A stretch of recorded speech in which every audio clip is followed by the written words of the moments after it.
Bonjour tout le monde, aujourd'hui je vous retrouve pour une nouvelle vidéo, un test de casque. Alors aujourd'hui je vais vous parler d'un Ifiman, j'aime beaucoup la marque, et là je vais m'attarder sur la HE 600. Alors, ce casque là, c'est le descendant, il est dans la lignée de l'ancien flagship de la marque, le HE6, et dans cette vidéo on va voir si c'est le digne héritier de ce casque haut de gamme de l'époque, et si il remplit son contrat, c'est-à-dire d'être un casque haut de gamme, mais toutefois abordable. Allez, générique.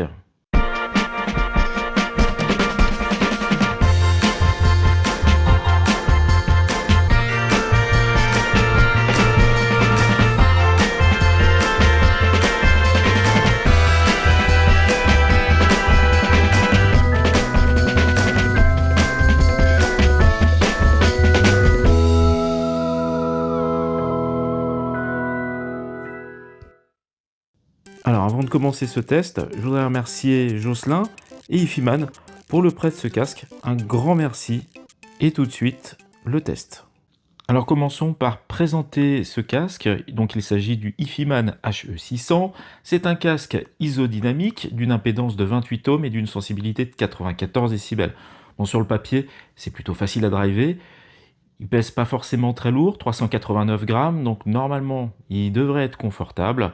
Alors, parlons du confort, on retrouve aussi un arceau, enfin un double arceau. Alors un arceau rigide en plastique qui équipe la plupart des casques Ifiman de maintenant, enfin les casques entrée de gamme Ifiman actuels. Et puis un arceau souple en matériaux composites, bon c'est une sorte de simili-cuir retourné, une sorte de texture un petit peu velours, perforé, donc pratique en été pour pas avoir chaud, c'est plutôt bien.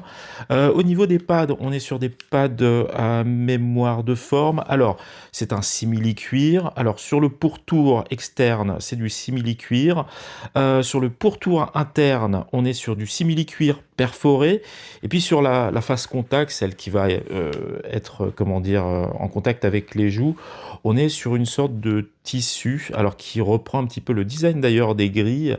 C'est un tissu à motif alvéolé, assez joli. Donc, au niveau des matériaux qui équipent le casque, les cups, donc on a des grilles en métal et puis une structure aussi en métal.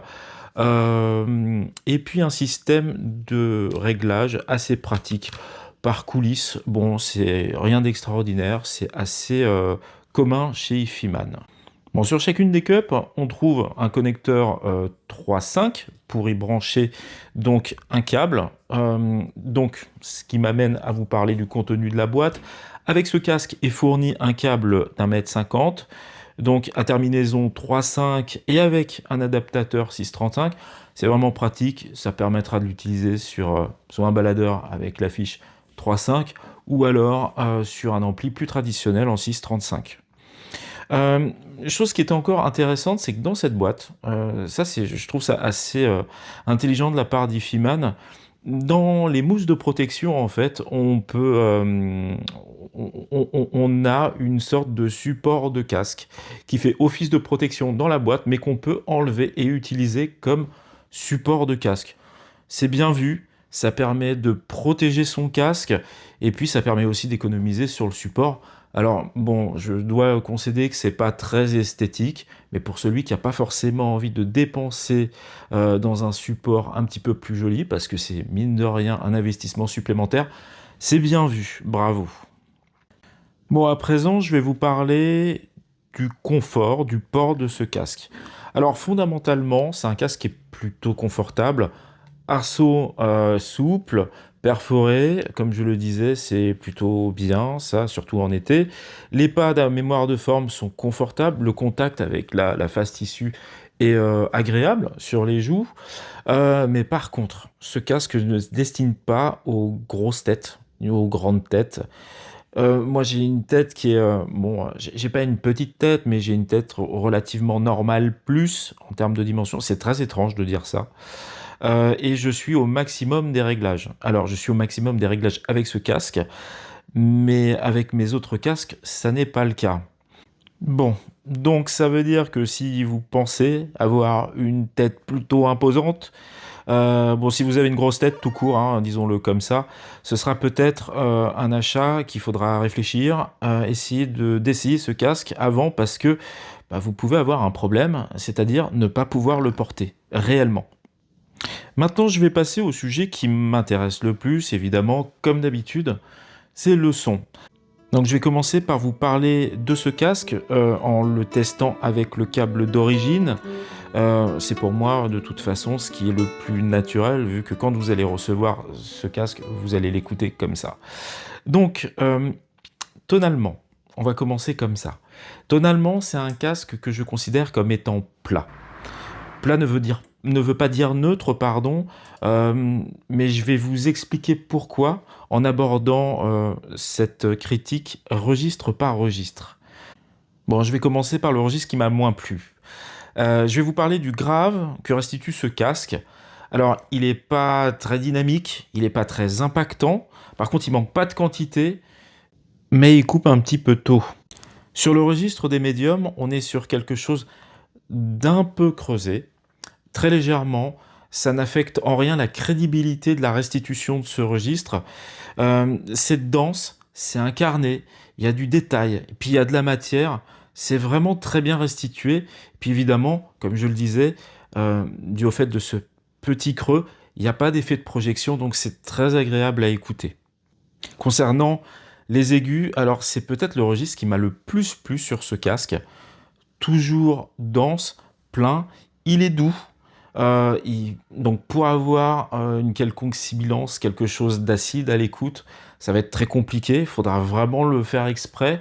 Mais surtout, il est très articulé, il y a beaucoup de détails, sans jamais aucune agressivité. Concernant l'homogénéité de ces différents registres, en termes de densité, on est sur quelque chose de très homogène, et ça contribue à donner une certaine cohérence, une certaine crédibilité à l'écoute.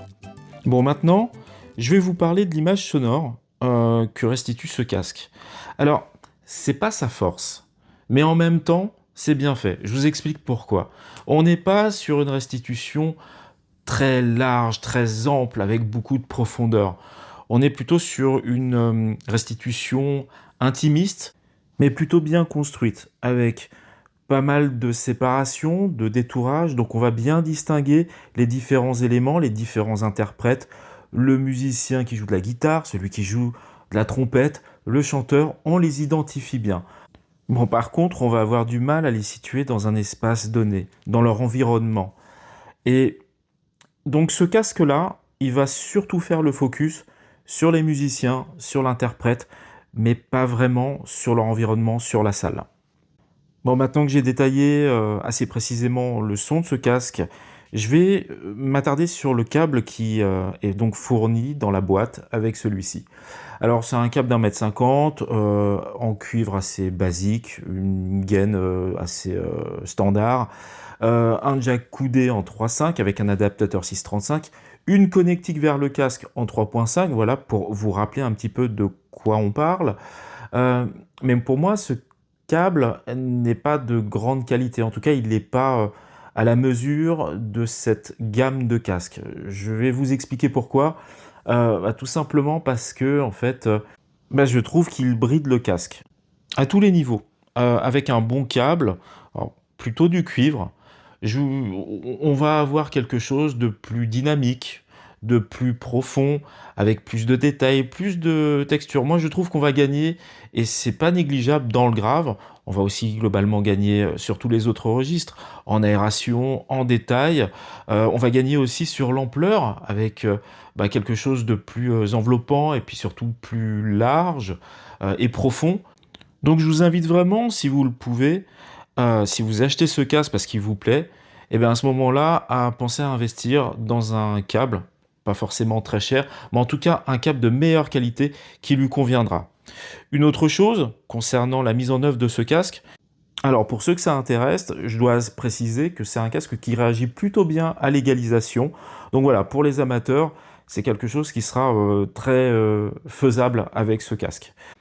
Concernant la facilité de mise en œuvre, d'utilisation, c'est un casque qui est plutôt simple à driver. Moi, je l'ai utilisé avec un dongle, Alors mon cher Kun, qui est quand même assez puissant, mais j'ai eu de bons résultats avec. Globalement, on exploite déjà plutôt pas mal le casque. Évidemment, pas au niveau de ce que l'on pourra avoir avec un ampli sédentaire, mais même sur un ampli sédentaire, on n'a pas besoin d'avoir quelque chose d'extrêmement puissant, comme ce fut le cas à l'époque avec l'H6, pour pouvoir avoir quelque chose de bien et le driver correctement.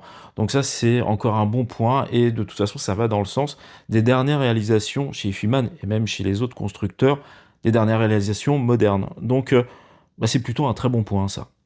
Avant de conclure, je vais tout de même vous renvoyer vers la captation que j'ai effectuée de ce casque.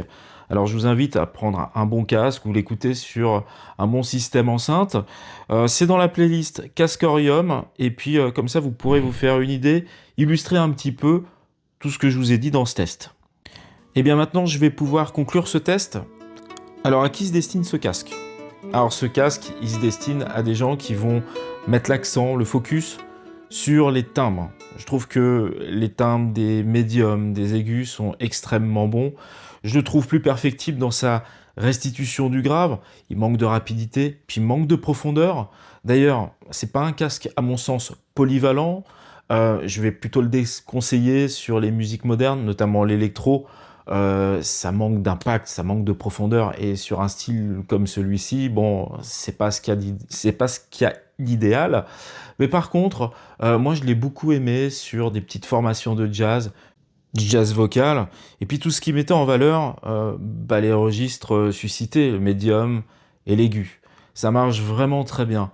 Bon, après, si vous êtes amateur de grands ensembles ou de live, ce sera pas forcément non plus le casque qu'il vous faudra.